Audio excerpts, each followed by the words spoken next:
Hi, നാദൂസ് കിച്ചണിലേക്ക് എല്ലാവർക്കും സ്വാഗതം. ഞാൻ ഇന്നൊരു പൈനാപ്പിൾ ജ്യൂസിൻ്റെ റെസിപ്പിയുമായിട്ടാണ് വന്നിരിക്കുന്നത്. ഇതുണ്ടാക്കാൻ ഞാനിവിടെ എടുത്തിരിക്കുന്നത് ഒരു പൈനാപ്പിളിൻ്റെ പകുതി.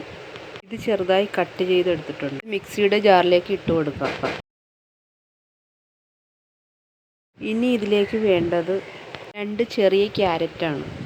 ഇത് വേവിച്ചെടുത്തതാണ്. ഇതും കൂടി ചേർത്ത് കൊടുക്കാം. ഇനി ഇതിലേക്ക് വേണ്ടത് 2 ഏലക്കയാണ്. ഇതും കൂടി ചേർത്ത് കൊടുക്കാം. മധുരത്തിന് ആവശ്യമായ പഞ്ചസാരയും കൂടി ചേർത്ത് കൊടുക്കാം. ഇനി ഇതിലേക്ക് 1/2 കപ്പ് വെള്ളവും കൂടി ചേർത്ത് അരച്ചെടുക്കാം.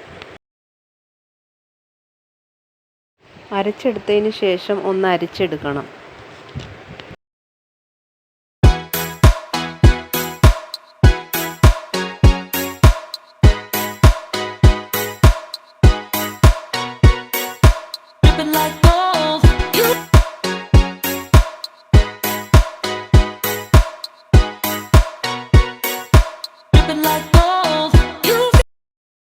ജ്യൂസ് ഇവിടെ തയ്യാറായിട്ടുണ്ട്.